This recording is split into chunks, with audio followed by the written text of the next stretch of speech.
Welcome to a special edition of Wowcast, and thank you so much for joining us. Launch is right around the corner, and today we are joined by a few incredible guests to share how Dungeons, Raids, and PvP has evolved, as well as new features like Delves and Warbands. Please introduce yourselves. Hello, I'm Laura Sardinia. I'm lead UX designer in the WoW team. Hey, I'm Morgan Day, one of the associate game directors on World of Warcraft.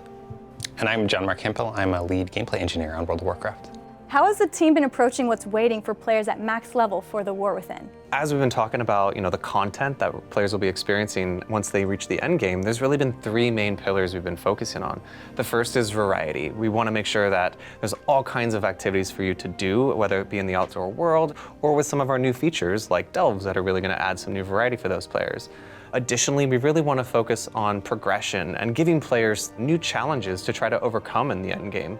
And finally, the story and making sure that that narrative is front and center. Now, whether that's tied into some of these features and some of the content that we built there, or maybe it's focused on the end game campaign that is going to be built out as players progress as well. Something that I think is going to be really transformative and I'm excited about for the War Within is one of our major features, Warbands. If you aren't familiar, this is a feature that really ties all your characters together. And really this is our opportunity to make sure that we're really respecting the time of the player behind the keyboard and not constantly asking you to, maybe re-earn something on one character that you've already earned on another one. That's all changing with the War Within, which is really exciting. John Mark, can you tell us more about the significant undertakings that Warbands is about? Yeah, it's no easy task to reimagine in a modern context what we've done over the past 20 years. I think, Morgan, at BlizzCon, you called this several features in a trench coat. Yeah. And it's very true. In a nutshell, it's really a philosophical shift in how we approach the game. Instead of being from a character focus, we're taking a step back and approaching it more from what the players accomplished over the entire time that they've played the game. Historically, we've added on pieces to individual systems from the engineering side to support features going into expansions. But if we could wave a magic wand and go back 20 years ago, knowing where we're headed today, likely we would have organized those things very differently from an engineering perspective.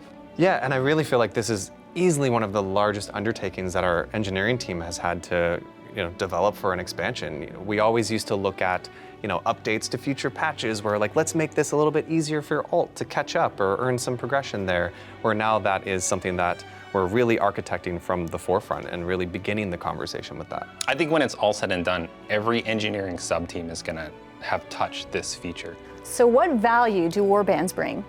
It's all about being able to transfer stuff between your characters. If you have items that you want to send from one character to the other, you just put it in the Warband bank.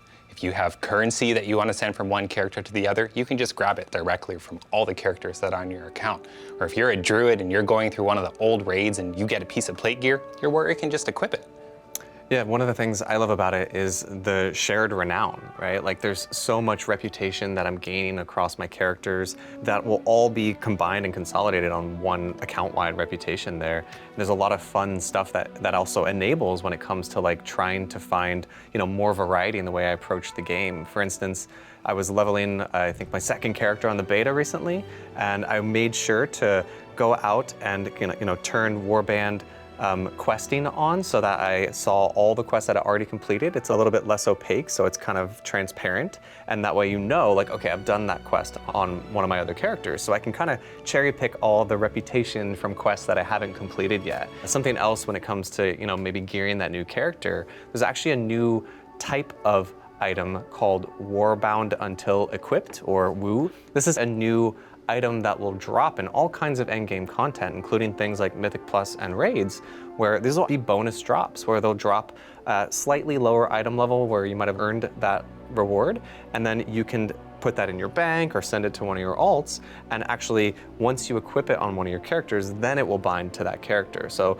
the fact that it binds to the Warband means we can be really generous with that gear as we're dropping for alts. I imagine as part of this overhaul that it's led to some unique challenges with the UI. Oh yeah, that's for sure. UI revamp continues, and Warbands was a great opportunity for us to revamp the character select. Last time when we did a big entry screen update was during Shadowlands. So with Warbands, we did a whole big user experience revamp there. We kept the right side list, but now you can drag and drop much easier your characters, and we have a favorite section there, which is really cool because they're all cross-helm characters that you can have. So you don't need to be back and forth choosing characters. They're all gonna be there for you, very, very easy. And also the tooltips are all new. Now you just mouse over and it's all there for you. So pretty great improvements overall. And also the new bank for your warband characters. So a lot of good improvements that we wanted to make sure it feels natural to play as, and it just feels great. That's what a good UI should be, you know? So yeah, that's what we're looking for. There's a lot of functionality out of that too. Like you can craft straight out of your warband bank. So you can just dump all that stuff in your warband bank, and you know, one of your other characters who might be able to use that profession stuff will then be able to access it much more quickly. You don't have to mail it around, and you know, it's really looking to streamline a lot of those experiences. For our Mythic Plus runners or dungeons, any kind of activity that requires a group, we also revamped that left panel, the little ear pane that you push it out. You can now apply raid markers much easier. You can also assign different folks in your group to do so, which before wasn't that easy. And also you can change very easily as well the difficulty of the instance. One of the other things I love that we added is hubs, right? So on the main map, there's often, as you are progressing in the end game, there's all kinds of content that might be really consolidated in one area, and sometimes it's like, oh, there's so much stuff here, and it makes the map feel like it might have a little bit of clutter on it. So we now have a way to kind of consolidate some of that. The hubs, as Morgan was explaining, when you get in the War Within, you're gonna see this castle city icon that we're gonna have in each zone. And Donegal is the biggest one. When you click on it, you can see the city map. And one of the technologies that we wanna add, the hub gonna prioritize for you what is the most important content for you to do. Of course, you can choose to do something else, but we wanna clean up the surroundings of hubs and main cities. So that's the kind of tech that we're looking into UI as well, and we want to evolve and get players' feedback. Also for the end game, we have a new type of quest that's called meta quests, but those are end game important repeatable quests, and then they are the classic exclamation mark, you know, above the NPC heads, but it's blue because it reminds of the old dailies, but you're gonna have spikes around it, so you know that's like, oh, I should check this out. Yeah, so the hub when there's something available as a meta quest for that week, the hub will show that to players, so you know that's something that you should do. If you don't have too much time, you probably should prioritize those because they give very good end-game rewards.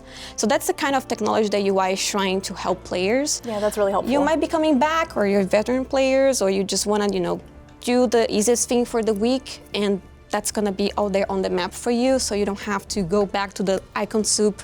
Are there any extra quality of life improvements to the UI? Sure, I've seen a lot of the community very happy about the search bars. So we keep adding those. With Warbands, we have a search bar there as well. In Dragonfly, we had the search in the options menu. Professions, of course, if you're searching for something specific, bags, we added that in Dragonfly, and the talents. But now, the spellbook is getting a whole revamp, and it's so good to have a search bar there. The spellbook looks beautiful now, like you can have 2 pages, and that way you don't have to paginate as much. But if you really prefer one pane, there is an icon at the top, which is the collapse one. It comes back to the original classic size. So we know some players really love that, and we want to make sure that everyone is happy with the new spellbook. Having the time to do all that stuff makes us so happy because we want to keep the classic WoW look, even though it looks modern, but it still feel WoW, and that's really important for us. Morgan, earlier you mentioned you want to empower players to play the way they want to play. How is that going to be approached in the new feature Delves? Yeah, so like we've discussed, Delves are really bite-sized content, really targeted on those players who love progression in the outdoor world and maybe aren't so excited about going into group content or queued content. Something that they gave us feedback on is that they really wish that there was a way for these to be a bit more difficult and maybe give them a bit of a challenge too. Delves, while the rewards might end at tier 8, so that the item level that you're getting stops there, the difficulty tier goes to 11. And when you reach that difficulty, there will be a hard mode version of Zekfir, which for people who might be familiar with some of those solo challenges like the Mage Tower of the past, this will be a new solo challenge for players to really, try to tackle over time. And we imagine this is something that will take quite a bit of effort and, progression to get to the point where you'll be able to defeat Zekvir at that difficulty. And waiting for you, if you're able to do that, is a really awesome, unique, kind of voided out version of that customizable delve mount that you're going to be rewarded with very early on in your delve progression. Can you talk about the different varieties of delves? Yeah, so with delves, there's 13 delves in total, and something that we really wanted to focus on was to make sure that each delve had multiple variants, right? So while there's 12 delves that you'll experience and be sent to, a couple in each zone, every time you zone in, we wanted to make sure that it wasn't just some small tweaks here and there, like, oh, the spawning changed a little bit, or maybe there's some traps that look a little bit different.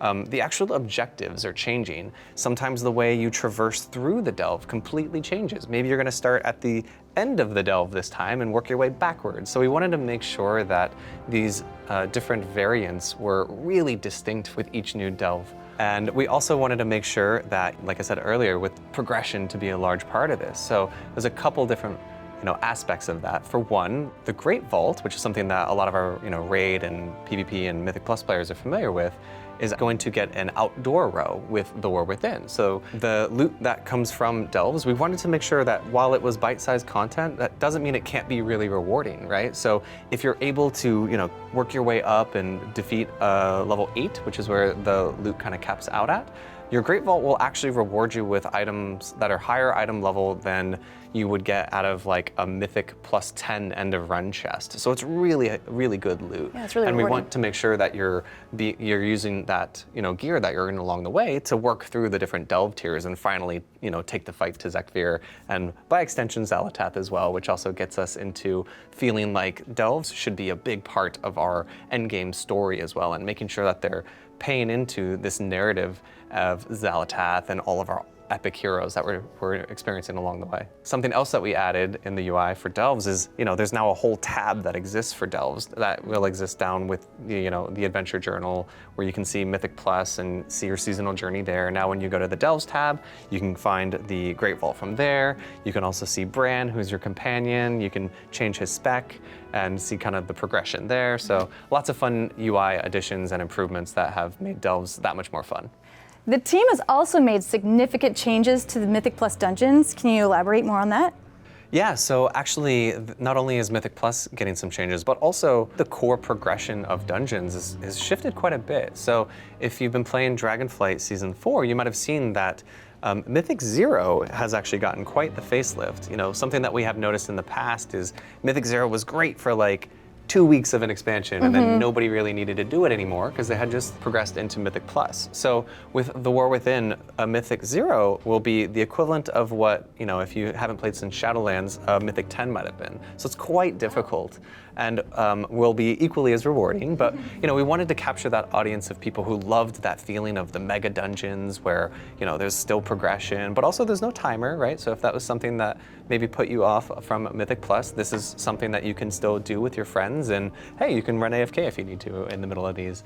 But for Mythic Plus itself, we really took a huge step back and wanted to do a major affix refresh. We have gone through multiple iterations of that on the beta. We got a lot of feedback from our first iteration of it and have really pivoted significantly since then. It was kind of neat because we had some players that said, we really like the direction of these affixes, these I don't know about, and then other players that felt the exact opposite. I'm not sure about these, but I really like this direction. And really what it helped us crystallize was we had multiple groups of players that wanted different challenges out of the same Mythic Plus system. Historically, affixes have been a one-size-fits-all approach to challenge and variety. But it was kind of a cool moment. Morgan came to the gameplay engineering team and was like, hey, we got this feedback. We have this idea for making affixes target different level ranges rather than applying to the entirety of Mythic Plus. And the design solution ended up being pretty elegant for engineering to implement. It was like this beautiful confluence of events where we were able to turn this around within, 2 weeks or something like that, and get the full revamped system back on the beta for players to test. Yeah, it was really awesome to see kind of that all come together so quickly. So, what players I've seen now and what will be going live with The War Within Season 1 is a version where Xal'atath actually plays a major role in the affixes, from the beginning up until level 12. And it's very much one of the goals we had to make sure that the story plays a part in all of our endgame content. So we really wanted to kind of achieve that by having her kind of show up in your Mythic Plus dungeon and maybe throw some spells at you and mess with you. You know, we're coming up on the 20th anniversary of World of Warcraft this year, and if you're coming back from a break or if you're a completely new player, just learning the dungeons can be daunting on top of affixes and things like that. So this sort of granular way that affixes apply challenges to the dungeons allows players to engage with them in the way that they want to be challenged. Something that we added in Dragonflight, which is the follower dungeons, are great for that because you can have NPC companions, which are not real players, playing with you through the dungeon. And let's say you just changed to a new spec, you want to be a healer now, and I really want to try that first before really going to a dungeon with new players. We know that players in dungeons often are afraid of trying out new specs. And with hero talents, there's different flavors of new combat for people to try out. And follower dungeons provide a way for you to just go in and feel it out and not be too concerned about how you're impacting other people. Approachability has been mentioned a few times. How are we applying that to PvP? Yeah, there's actually a new feature that I am personally going to play quite a bit, where you're going to be able to experience essentially rated battlegrounds. It's called Rated Battleground Blitz, which is a smaller number of players, and you'll be able to earn conquest and all the awesome rated PvP rewards while playing battlegrounds. Because we know there's a ton of people who love battlegrounds, but the jump into arenas sometimes might be a little bit scary. That is a much more smaller experience, and each little mistake counts for a lot when you're in an arena. Where in a battleground, there's a lot more going on. Usually they last longer, there's objectives. So we really are excited about that new feature. I know I have done a ton of, I know the community calls them YOLO RBGs, where you can just do RBGs, don't worry about voice chat, you just kind of go in and play. I always love running into those, so having this feature will kind of take that place for me. So I'll be able to earn my conquest early on in the season. I know we mentioned the Great Vault quite a bit earlier when we were discussing this. We actually got a lot of feedback from our PvP players that they don't love having to have the Great Vault be such a big part of their itemization and gearing journey. Not only does it add some potential randomization, right? Like maybe first week of the season you got a weapon and I don't, and that kind of can create some imbalance there. But also, like we're talking about accessibility, it can also cause problems where maybe you're a couple weeks into the season and you just now want to get into PvP, but there's no catch up on the Great Vault. So you can feel like you're permanently behind on PvP, and it's maybe the barrier to entry is a little too high for you to get into that. So not having that in the Great Vault actually solves a lot of problems for us, giving players more agency in how they're rewarded, and also we have much stronger catch-up on things like our conquest currency for PvP players. So we think that will be a big step forward for that audience, and hopefully inspire some people to check out PvP in the War Within. Raiding is an integral part of endgame. How is the team approaching raids this tier?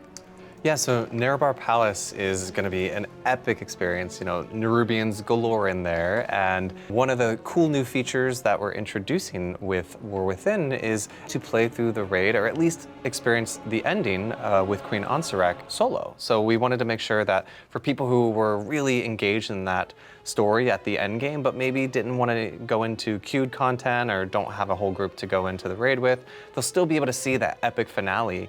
Something else that I think is really fun, there's a lot of variety in player skill across all of our player types in the game, and we have a lot of difficulties for them, but even within a single raid, there can be a lot of progression that you're experiencing. And with Dragonflight, we added a new item upgrade system where you could upgrade some of your gear, but some players also found that they might not be able to quite get over that hurdle on one of them, maybe the end boss or something that comes as the penultimate boss. So we're adding a new quest that will unlock about a month into the War Within, that every week you'll get a little bit more powerful. It's kind of reminiscent of like Hellscream's war song back in Icecrown Citadel, but you'll have to kind of earn your way through that progression. So not only is there awesome gear to be earned as you progress through the raid, but we wanted to make sure that for people who might take a little bit longer, there's some more progression along with just the gear.